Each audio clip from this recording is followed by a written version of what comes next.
Hello guys, welcome to another video. I am Anish Kumar watching Anish classes. In this video, we are learn class 8 chapter number 3 coal and petroleum revision. तो आज की इस video में हम लोग कोल and petroleum का revision करने वाले हैं।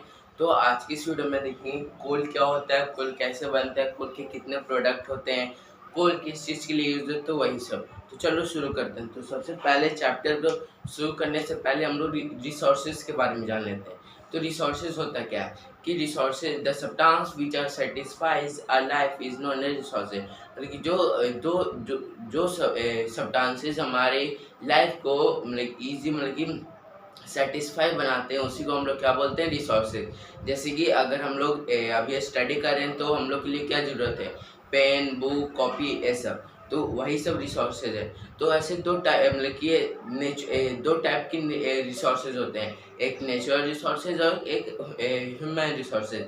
एक में इसमें और एक आते हैं, ज्योग्राफी में हम लोग ने पढ़ा था ह्यूमन मेड रिसोर्सेज।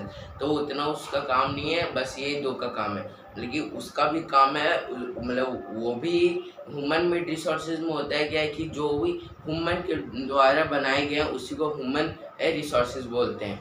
तो इस वीडियो में हम लोग ह्यूमन लेकिन इस वीडियो में हम लोग नेचुरल रिसोर्सेज के बारे में पढ़ेंगे, ऐसे पढ़ेंगे कोल के बारे में पर इंट्रोडक्शन। तो नेचुरल रिसोर्सेज कौन होते हैं कि जो कि नेचर से मिलते हैं। Resources which are get from nature is known as natural resources. अब नेचुरल रिसोर्सेज के भी दो टाइप है, एग्जॉस्टिबल और इनएग्जॉस्टिबल।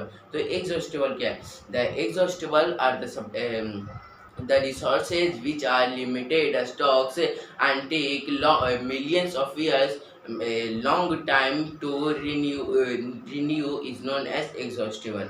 मतलब कि एग्जॉस्टिबल लिमिटेड होते हैं और इसको बनने के लिए बहुत साल का समय लगता है। तो जैसे एग्जांपल में कोल, पेट्रोलियम, नेचुरल गैस, तो यही सब है। Inexhaustible the resources which are unlimited and renew quickly, मतलब कि वो जल्दी रिन्यू हो जाते हैं। तो उसी को हम लोग क्या बोलते हैं, इनएग्जॉस्टिबल और अनलिमिटेड होते हैं। जैसे कि सनलाइट, एयर, ये सब अनलिमिटेड है ना। तो है।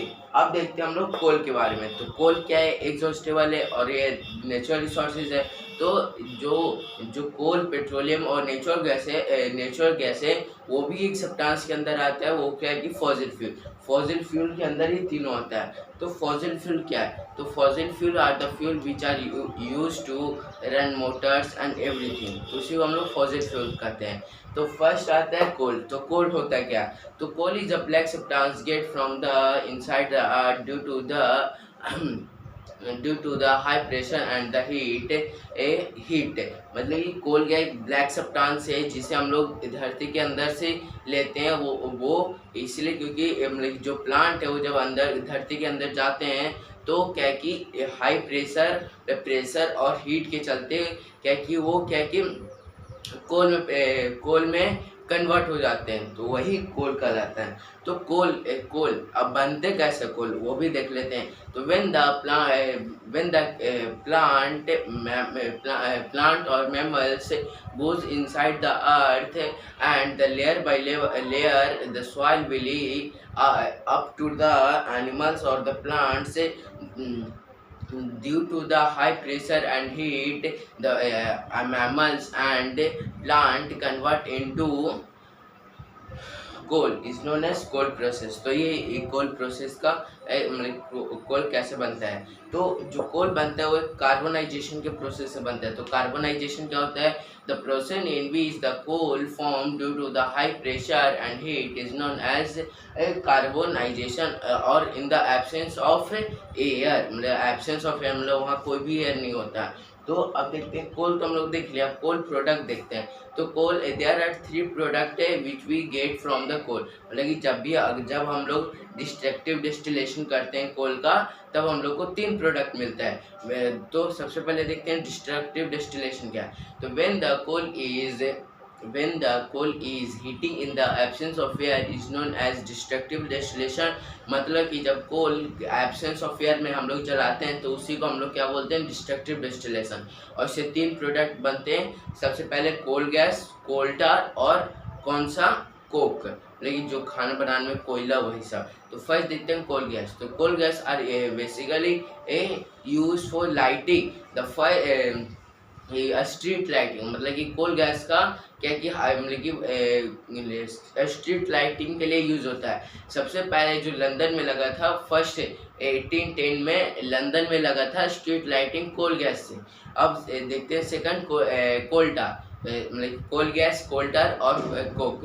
तो कोल्टर क्या है? Coal tar is a black liquid substance in which there more than 200 substance are involve, मतलब कि coal and it is used for making the road.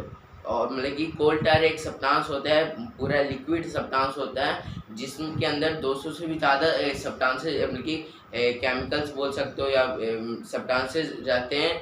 वो किस चीज़ के लिए यूज़ होता है? रोड बनने के लिए। जैसे कि आपने रोड भी देखा होगा, तो रोड कैसे बनते हैं? मतलब कि जो ब्लैक सब्सटेंस, मतलब कि जब आप छुओगे ना, जैसे कि ट्रैक्टर से नीचे उतर के आप अगर छू दोगे ना तो आपका हाथ जल जाएगा, बहुत ही गर्म होता है। तो ये हो गया कोल टार। अब देखते हैं कोक।